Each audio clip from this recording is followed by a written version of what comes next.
Olá, comunidade Me Diretriz. Sejam muito bem-vindos ao canal que te ajuda a entender os temas mais importantes da medicina de forma descomplicada. Eu sou o Dr. Medir, e hoje vamos falar sobre um assunto que impacta diretamente a segurança de quem vai passar por uma cirurgia, a avaliação cardiovascular antes do procedimento. Você sabia que uma avaliação cardiológica minuciosa antes de uma cirurgia pode ser a chave para prevenir complicações graves, como infarto ou AVC? E que as novas diretrizes de 2024 da Sociedade Brasileira de Cardiologia trazem atualizações cruciais sobre como essa avaliação deve ser feita. Vamos entender o que há de mais recente para garantir a segurança dos pacientes. A medicina tem evoluído rapidamente, e as diretrizes médicas, como esta que abordaremos hoje, têm a função de organizar as melhores evidências para a prática clínica diária. O interesse pela avaliação cardiovascular antes de cirurgias não cardíacas é relativamente recente, mas sua importância é imensa. Embora a porcentagem de complicações perioperatórias possa parecer pequena, em um país como o Brasil, com mais de 8 milhões de cirurgias anuais, o número absoluto de pacientes com risco elevado é expressivo e requer cuidado. Os objetivos principais desta diretriz de avaliação cardiovascular perioperatória da Sociedade Brasileira de Cardiologia de 2024 são: oferecer e uniformizar o conhecimento atualizado sobre a estratificação do risco de complicações, estabelecer métodos adequados para a estratificação do risco e para o diagnóstico de complicações, não só para melhorar a eficiência, como também para reduzir o custo com exames desnecessários, oferecer conhecimento atualizado sobre a relação entre as diversas comorbidades e as doenças cardiovasculares que podem interagir no contexto perioperatório, e oferecer recomendações sobre o local ideal para a realização da intervenção para pacientes de maior risco e até mesmo contraindicar a operação quando o risco de complicações supera o potencial benefício dela. Um ponto de destaque é a proposta da criação de um Perioperative Risk Team. O objetivo desse time, indicado para casos mais graves, é reunir todas as informações relativas ao paciente, como doenças e tratamentos prévios, prognóstico, tipo de cirurgia proposta e condição cardiológica atual. Com a harmonia e o trabalho realizado em equipe pelos diversos especialistas, será possível oferecer a melhor decisão conjunta para o paciente e sua família. E para nos guiar por todas essas recomendações, Dr. Lucas Artana nos explicará em detalhes cada ponto importante. Olá a todos! É um privilégio estar aqui no Me Diretriz para falar sobre a avaliação cardiovascular antes de uma cirurgia. Este é um momento crucial onde a colaboração de diversos profissionais pode fazer toda a diferença na segurança do paciente. Em casos de operações eletivas, o primeiro passo é a verificação das condições clínicas basais do paciente. Existem circunstâncias clínicas em que o risco espontâneo de complicações é muito alto, independentemente do procedimento cirúrgico a ser adotado. A identificação desse cenário é fundamental, pois a estabilização de tais condições deve ter prioridade em relação à operação eletiva, que deve, sempre que possível, ser adiada, sendo reconsiderada somente após a compensação clínica. Condições cardiovasculares graves ou instáveis incluem síndrome coronariana aguda, edema agudo dos pulmões, choque cardiogênico, insuficiência cardíaca classe funcional 3 ou 4 pela NYHA, New York Heart Association, angina classe funcional 3 ou 4 pela CCS, Canadian Cardiovascular Society, estenose aórtica ou mitral importante sintomática, bradiarritmias ou taquiarritmias graves, fibrilação atrial de alta resposta ventricular, frequência cardíaca maior que 120 batimentos por minuto, hipertensão arterial sistêmica não controlada, pressão arterial maior que 180 por 110 mm de mercúrio e hipertensão arterial pulmonar sintomática. A avaliação da capacidade funcional do paciente também é vital. Pacientes com baixa capacidade funcional, que significa menos de 4 equivalentes metabólicos, ou incapacidade de subir 2 lances de escadas, apresentam maior chance de complicações perioperatórias. Essa capacidade pode ser aferida objetivamente, ou por meio da história clínica. Um estudo recente demonstrou que pacientes que referem ser capazes de subir 2 lances de escadas durante a consulta de avaliação pré-operatória apresentaram uma taxa menor de eventos cardiovasculares pós-operatórios. A diretriz recomenda determinar a capacidade funcional de pacientes em programação de operações de risco intermediário ou alto durante a anamnese, com base na habilidade de subir 2 lances de escada. Ainda na avaliação pré-operatória, a diretriz de 2024 inova ao enfatizar a avaliação da fragilidade. A fragilidade, definida como a redução da reserva fisiológica em diversos sistemas do organismo, deve ser avaliada rotineiramente em idosos submetidos a cirurgias de risco intermediário ou alto, e deve ser mensurada objetivamente através de instrumento específico. Instrumentos como o fenótipo de fragilidade física ou a Clinical Frailty Scale podem ser utilizados. A fragilidade é um preditor de vários desfechos perioperatórios adversos, como infecções, delírio, insuficiência renal aguda e arritmias cardíacas. Em relação aos exames complementares, o eletrocardiograma pode detectar arritmias, distúrbios de condução, isquemia miocárdica ou infarto prévio.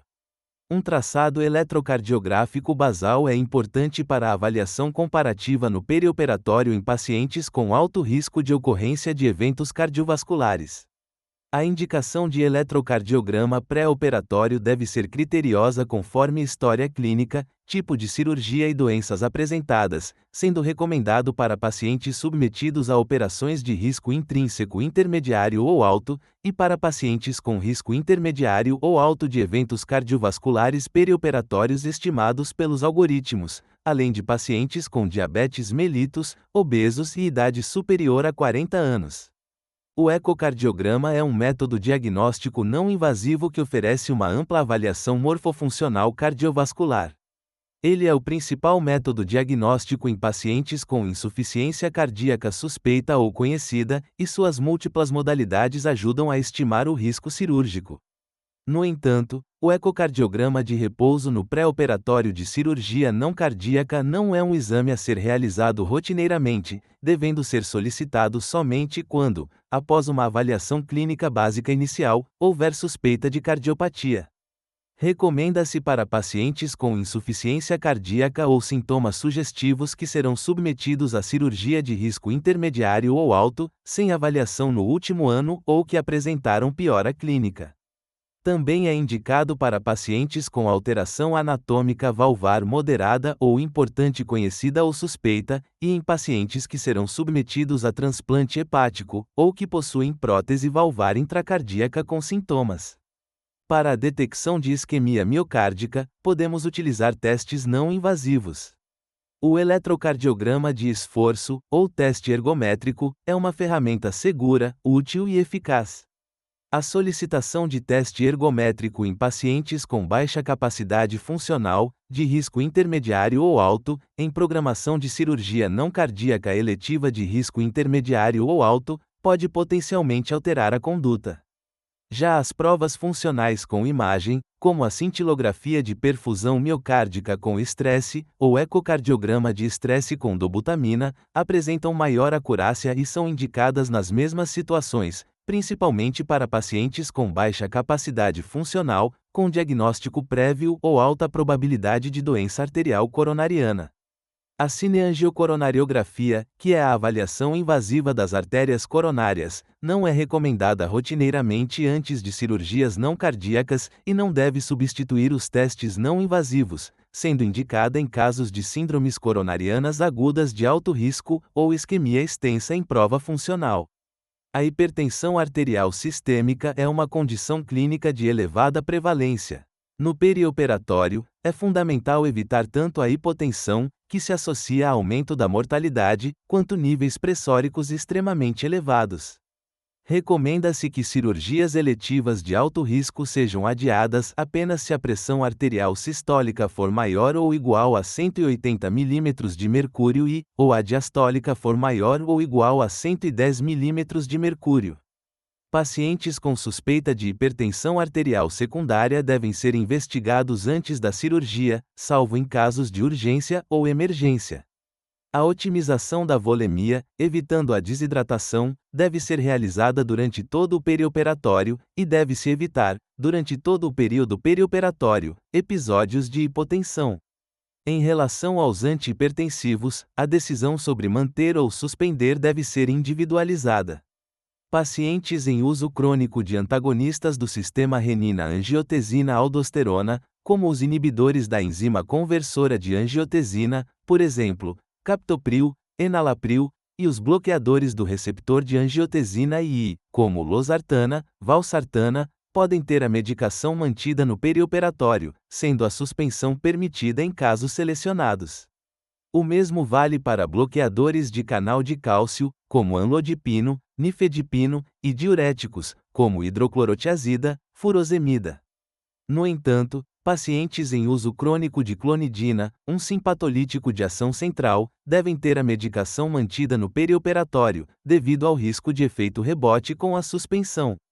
Pacientes em uso crônico de beta-bloqueadores, como o metoprolol, atenolol, devem ter a medicação mantida no perioperatório. Porém, a introdução de beta-bloqueadores em pacientes sem uso prévio é contraindicada no intervalo de até 7 dias da data do procedimento cirúrgico, a menos que haja tempo suficiente para ajuste de dose antes da realização da cirurgia. As estatinas, além de reduzirem os níveis de colesterol, apresentam efeito pleiotrópico, reduzindo a inflamação e estabilizando as placas de aterosclerose. Pacientes que serão submetidos a operações vasculares arteriais devem ter a estatina mantida no perioperatório. Para operações não vasculares, pacientes com indicação clínica de estatinas devido a doenças associadas, como doença arterial coronariana, doença cerebrovascular, doença arterial periférica ou diabetes, podem se beneficiar da introdução de estatina no perioperatório. É essencial que as estatinas sejam mantidas em pacientes que já as utilizam cronicamente, durante todo o período perioperatório. Em relação aos antiagregantes plaquetários, o manejo é delicado devido ao risco de sangramento. Para pacientes em uso de ácido acetilsalicílico, ou AAS, no contexto de prevenção primária, ele deve ser suspenso 7 dias antes da operação não cardíaca. Já para prevenção secundária de eventos cardiovasculares, o AAS deve ser mantido na dose de 100 mg ao dia durante todo o perioperatório, exceto para neurocirurgias ou procedimentos de risco hemorrágico proibitivo, onde deve ser suspenso 7 dias antes. Para monoterapia com clopidogrel, Plavix, ele pode ser mantido em procedimentos de baixo risco de sangramento e deve ser suspenso 5 dias antes em procedimentos de risco moderado ou alto. Ticagrelor, Brilinta, deve ser suspenso 5 dias antes da operação, e Prasugrel, Efant, 7 dias antes. Para a dupla antiagregação plaquetária, o ácido acetilsalicílico deve ser mantido na dose de 100 mg ao dia durante todo o perioperatório, exceto para neurocirurgias ou procedimentos de risco hemorrágico proibitivo. Clopidogrel e ticagrelor devem ser suspensos 5 dias antes de cirurgias não cardíacas, e Prasugrel, 7 dias antes. Em caso de interrupção da dupla antiagregação plaquetária antes do tempo mínimo ideal, as cirurgias não cardíacas devem ser realizadas em centros com suporte multidisciplinar e retaguarda hemodinâmica. O manejo da anticoagulação no perioperatório, especialmente com varfarina, Marevan, ou anticoagulantes orais diretos, como Xarelto, Eliquis, Pradaxa, é um grande desafio. Para a varfarina, a suspensão ocorre 5 dias antes da cirurgia, e para os anticoagulantes orais diretos, o tempo de suspensão varia conforme o risco de sangramento e a função renal do paciente, geralmente de 1 a 4 dias antes da cirurgia. É importante ressaltar que a terapia de ponte com heparina não deve ser realizada indiscriminadamente para todos os pacientes anticoagulados. A profilaxia de endocardite infecciosa é recomendada para pacientes com alto risco de endocardite, de acordo com a Sociedade Brasileira de Cardiologia, e submetidos a procedimentos dentários com manipulação do tecido gengival, região periodontal ou perfuração da mucosa oral. O antibiótico deve ser administrado em dose única 30 a 60 minutos antes do procedimento, ou até 2 horas após, se não administrado antes. A boa saúde bucal é a melhor estratégia de prevenção de endocardite. Em pacientes com insuficiência cardíaca, as cirurgias eletivas devem ser postergadas se a insuficiência cardíaca estiver descompensada, classe funcional III, IV pela NIRA, ou de início recente com tratamento não otimizado. Todas as medicações de uso crônico devem ser mantidas no período perioperatório. A estenose aórtica importante e sintomática exige que a correção valvar seja priorizada antes da cirurgia não cardíaca. O mesmo vale para a estenose mitral importante, assintomática com complicadores, como pressão sistólica na artéria pulmonar maior ou igual a 50 mm de mercúrio no repouso. Pacientes com prótese valvar normofuncionante podem ser submetidos a cirurgias sem risco adicional. Para transplantes de órgãos sólidos, como fígado e rim, a avaliação cardiovascular é complexa. Em candidatos a transplante hepático, o ecocardiograma e a radiografia de tórax são sempre indicados, e o cateterismo cardíaco direito é necessário se a pressão sistólica da artéria pulmonar estiver elevada.